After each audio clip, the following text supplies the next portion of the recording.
بسم الله الرحمن الرحيم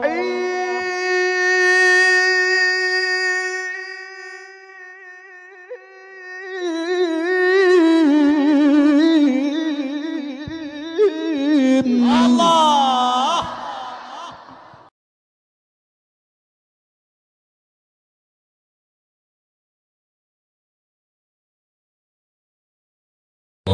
Wabarakatuh.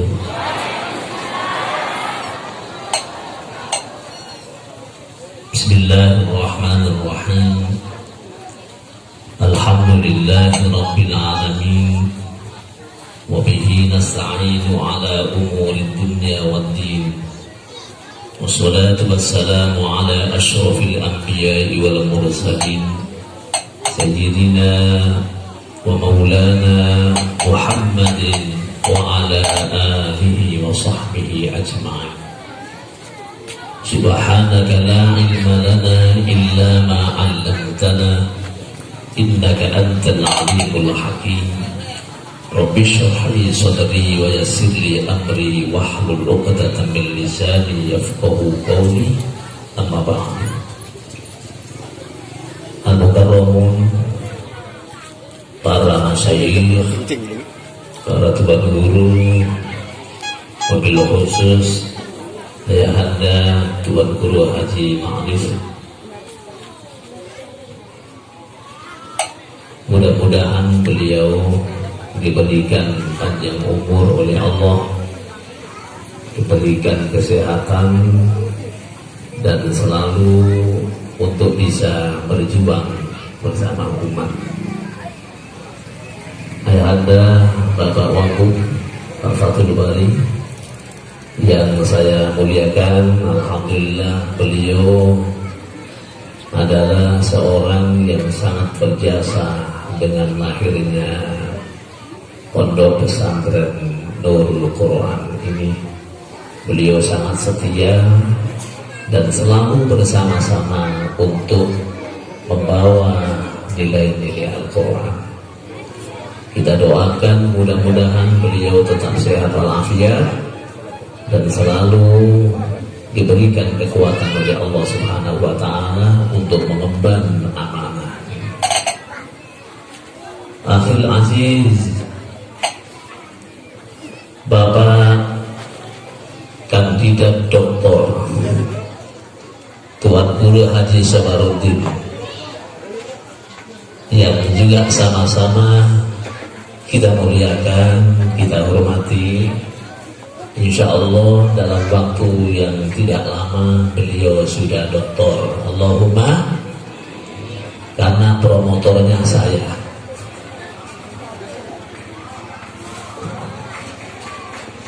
Jadi kalau misalkan nanti Tuan Guru Haji Sabarudin itu sering ke ruangan saya, itu bukan komunikasi politik tetapi konsultasi disertasi. Ini perlu saya sampaikan. Kemudian Bapak Dandim yang hadir, ya ini Bapak Komandan Korem, kemudian Bapak Komandan Kodim, terima kasih yang sama-sama kita hormati. Alhamdulillah beliau hadir di sini dalam rangka mengamankan acara wisuda ini, karena saya lihat sudah dilakukan social distancingnya, Pak, walaupun jaraknya masih sedikit.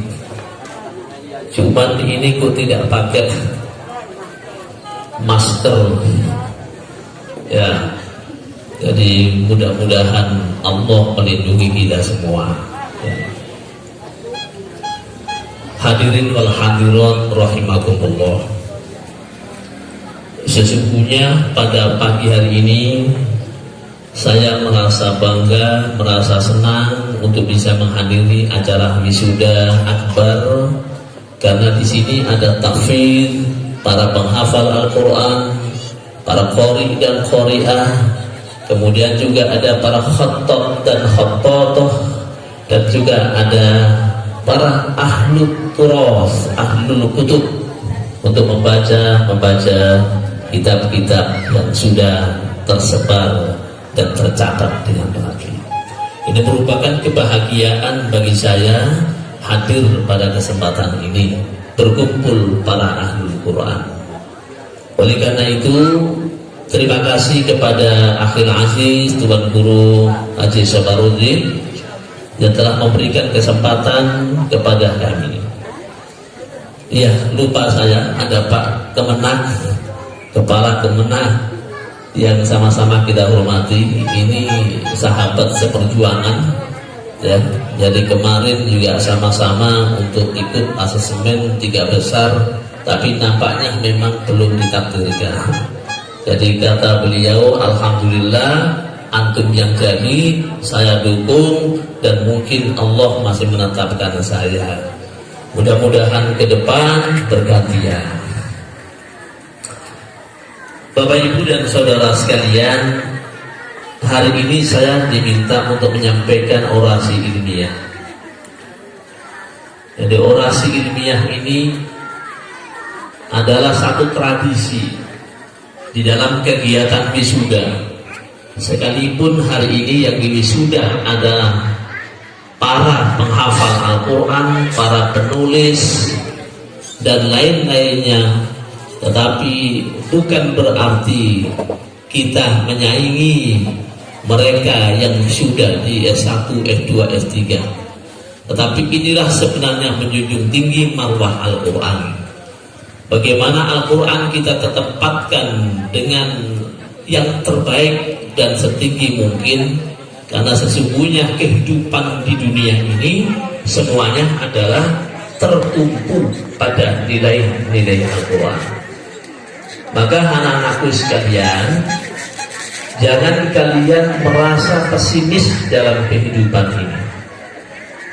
Kalau kita kepingin mendapatkan kehidupan yang sa'adah fid dharain, kehidupan yang bahagia dunia dan akhirat, maka peganglah erat-erat. Ada 3 hal yang sangat penting untuk bisa kita pegang bersama-sama agar kita akan mendapatkan satu kemuliaan dan derajat yang diberikan oleh Allah. Yang pertama, cintailah Al-Quran. Tidak ada di dunia ini akan membiarkan para ahlul Quran untuk mendapatkan kehidupan yang tidak baik. Tapi Allah juga akan mengangkat derajatnya orang-orang yang bercinta Al-Quran. Cinta saja diangkat oleh Allah, lebih-lebih adalah menghafal ayat-ayat Allah. Kenapa demikian? Karena orang yang menghafal Al-Quran itu, kata Nabi, adalah ahlullah. Mereka inilah keluarga Allah di muka bumi. Maka anak-anakku sekalian, kita harapkan pejuang-pejuang Al-Quran adalah menjadi satu pergerakan yang harus kita kedepankan. Dan saya yakin hari ini negara dan bangsa ini membutuhkan generasi-generasi Al-Quran. Maka mudah-mudahan generasi Al-Quran yang jebolan dari pesantren Nurul Quran ini kelak akan bisa menjadi pemimpin-pemimpin bangsa. Allahumma amin. Kalau misalkan nanti tidak bisa menjadi pemimpin di tingkat kecamatan, ya tingkat desa. Kalau misalkan nanti bisa menjadi pemimpin di kabupaten, pemimpin kabupaten. Kita doakan, siapa tahu nanti kalian yang akan menjadi presiden. Allahumma, tidak ada yang mustahil dalam kehidupan ini. Percayalah, saya ingin menyampaikan bahwa sebagai tahadus bin nikmah, saya ini mengikuti kegiatan-kegiatan Al-Quran semenjak kelas 3 sekolah dasar atau madrasah ibtidaiyah. Saya kelas 3 SD sudah ikut MTQ, walaupun pada saat itu belum dapat juara. tidak seperti putranya Tuan Guru Haji Sabar. Kemudian kelas 4 ikut lagi MTQ, alhamdulillah sudah mulai menjadi juara. Kemudian kelas 4 SD MTQ 3 kecamatan. Pada saat sanawiyah sudah masuk di kabupaten. Ketika aliyah terus ikut kabupaten, dan menjelang akhir aliyah saya kemudian mengikuti MTQ tingkat provinsi. Pada saat ke provinsi saya S1, kemudian saya mengikuti provinsi. Waktu itu ada MTQ bergengsi karena disiarkan langsung oleh RRI TVRI. Di tahun 94 saya mendapatkan nominasi dan terbaik pertama pada RRI TVRI Provinsi Jawa Timur. Kemudian setelah itu saya mengikuti MTQ mahasiswa tingkat nasional berada di Lampung. Alhamdulillah mendapatkan prestasi itu di 6 besar. Dan setelah itu saya sudah tidak ikut MTQ lagi. Ya, sudah tidak ikut MTQ lagi. Kenapa? Karena sudah saya konsentrasi untuk mengambil program pasca sarjana. Dan saat itulah yang kemarin bersama saya, ketika saya juara 1 dan dia juara 3, dia kemudian mengikuti MTQ internasional di Turki, Ustadz Saiful Munir, dan dia mendapatkan juara 1 internasional. Saya sudah berangkat ke Lombok tahun 97, kemudian dia mendapatkan prestasi tingkat internasional. Jadi umpama waktu itu saya bergelut di sana, boleh jadi saya bersaing sama Tuan Guru Sabaruddin. Tapi alhamdulillah berkat Al-Quran, anak-anakku sekalian, Allah telah memberikan kenikmatan itu kepada kami.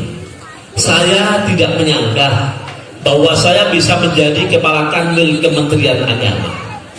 Oleh karena itu saya ingin sampaikan kepada Bapak dan Ibu, kepada masyarakat luas, bahwa ketika kami diangkat menjadi kepala kantor Kementerian Agama, bertekad untuk bersama-sama merubah tata dan sistem Kementerian Agama yang mungkin banyak sorotan dulu di tengah masyarakat bahwa kanwil agama di Kementerian Agama ada pungutan-pungutan. Maka sekarang saya stop. Tidak boleh ada sedikit pun orang yang menyetor kepada Kementerian Agama. Maka saya sampaikan, jika ada orang yang melakukan begitu, maka saya tidak segan akan memutasi mereka. Itulah pesan daripada Bapak Menteri, integritas harus kita angkat. Maka bagaimana mengembalikan marwah Kementerian Agama? Kita bersama-sama. Jika ada sesuatu yang tidak baik yang dilakukan oleh oknum di Kementerian Agama, maka bisa dilaporkan langsung kepada kami, dan kami akan membuka web terbuka untuk pengaduan dari masyarakat.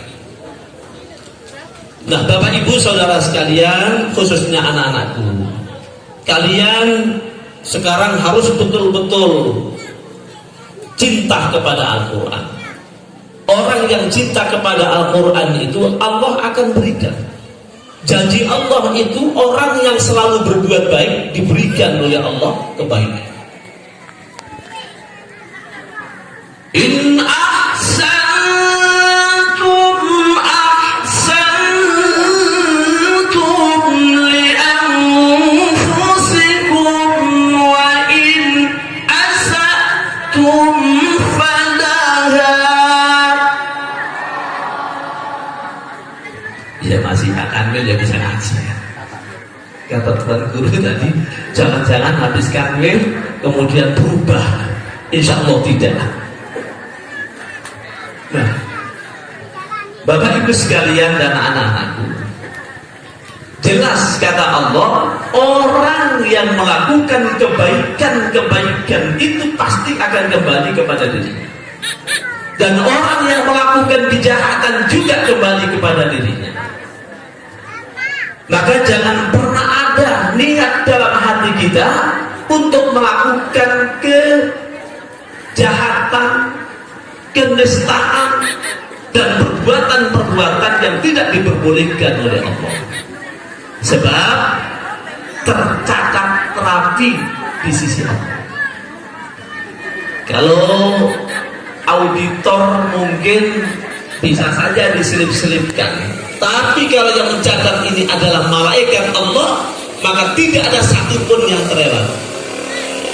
Maka anak-anakku sekalian, berbahagialah kalian hari ini diwisuda sebagai penghafal Al-Quran. Mungkin ada yang sudah 5 juz, 10 juz, atau juga yang 20, barangkali sudah ada yang khatam 30 juz. Tadi beliau menyebut Al-Mukarram, saya punya pesantren. Kalau pesantren saya ini tidak banyak, tidak seperti beliau besar. Jadi kalau pesantren saya itu untuk pengkaderan anak-anak mahasiswa yang mau menghafal Al-Quran, kita tampung di sana, kemudian kita suruh ngaji, dan tidak ada pembiayaan. Dengan apa? Maksud kami sesungguhnya, kami sekeluarga ingin merawat orang-orang yang hamalatul Quran. Ahlullah itulah yang akan memberkahi dalam kehidupan kita. Dan mungkin berkah itulah Allah menitipkan kepada putra saya.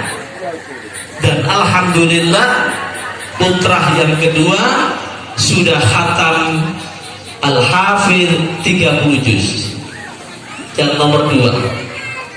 Jadi nanti kalau ada yang cocok kira-kira ya bisa sambil menantu. Dan anak saya yang nomor 2 yang 30 juz itu 2 hari ini sudah berangkat ke Surabaya untuk mempersiapkan dirinya menuju ke Turki karena mendapatkan beasiswa dari pesantren Turki Sulaimaniyah. Insya Allah putra Sabarudin ya, beliau putranya juga masih masuk di sana, mudah-mudahan bisa menyusul kakaknya ke Turki. Nah, jadi inilah yang perlu kami sampaikan. Jangan pernah pesimis dengan Al-Quran. Insya Allah kalian nanti akan diberikan kemuliaan oleh Allah Subhanahu wa Ta'ala. Kemudian yang kedua, agar kita mendapatkan kenikmatan dari Allah Subhanahu wa Ta'ala, maka jangan pernah kalian melupakan dan menjauhi orang tua kalian. Harus birrul walidain. Itu kunci sukses kehidupan seseorang. Kalau ada orang hidup ini tidak mau birrul walidain, jangan dirasa bahwa akan kenikmatan yang datang. Sekalipun sudah menjadi pejabat, maka birrul walidain itu adalah wajib. Itu perintah Allah di dalam Al-Quran. Maka siapapun yang birrul walidain pasti akan mendapatkan kehidupan yang sa'adah. Di Quran sudah tegas perintah Allah bagaimana birrul walidain disejajarkan taat kepada Allah. Wa qadha rabbuka alla ta'budu illa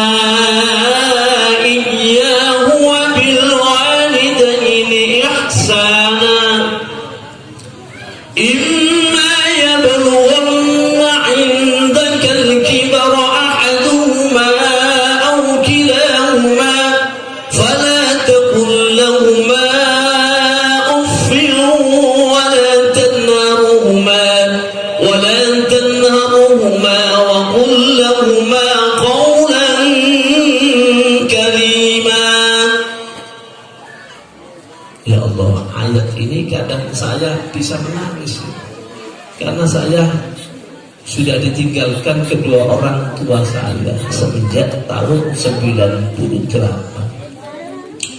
Berarti saya baru kelas 1 aliyah. Saya punya adik-adik yang masih TK. Abah saya sudah meninggal. Andaikan hari ini hidup merasa bahagia, tapi saya yakin hari ini walaupun di hadapan Allah sudah dipanggil ke hadiratnya, insya Allah juga bahagia. Karena anak-anaknya alhamdulillah juga bergelut dalam bidang keagamaan semua. Nah, anak-anakku sekalian, ingat, orang tua itu penentu kesuksesan seseorang. Ibu-ibu, bapak-bapak, jangan pernah mengucapkan kalimat yang tidak baik kepada anaknya. Ini anaknya gablek, ucapannya setan, begitu. Tidak boleh. Ucaplah yang baik, walaupun anak itu berbuat tidak baik. Ya Allah, mudah-mudahan anakku ini menjadi imam besar di Masjid Agung Raya. Itu kayak dulu Sudes, Syekh Abdurrahman Sudes. Itu kalau kita baca riwayat sejarahnya mungkin orang lebih paham. Konon katanya Syekh Abdurrahman Sudes itu bengelnya minta ampun. Jadi di kampung itu kalau ada anak nangis, Sudes, ada ribut, Sudes, sampai orang kampung ini bingung siapa. Tapi ibunya ya Allah berdoa, ya Allah, mudah-mudahan kau tak jadikan, tak minta kepada Allah, mudah-mudahan menjadi imam besar Masjidil Haram. Itu benar. Sekarang imam Masjidil Haram. Tahu Abdurrahman sudah? Tahu enggak? Kenal? Kenal? Di mana?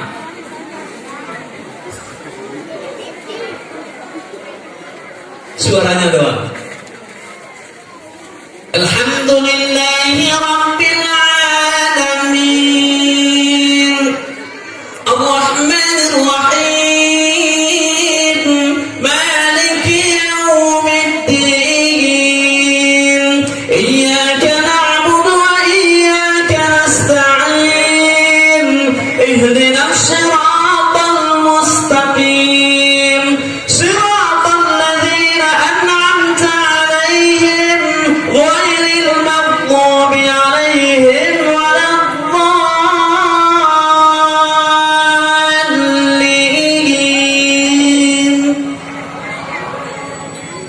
Itu ya? Betul? Betul. Saya malu sama ya Allah, itu doa orang tua. Makanya kalau orang tuanya selalu berdoa, ya Allah jadikan anak-anak kami, Allahumma ja'al auladana min ahlil ilmi wa ahlil Quran wa ahlil salat wa ahlil istiqamah wa la taj'alna wa iyyahum min ahlil syarri wal dhair. Wajib bagi orang tua berdoa. Umpama perluku nggak bisa bahasa Arab, tidak apa, ya Allah berembi anak yang ya Allah, lapor, nangis sama Allah.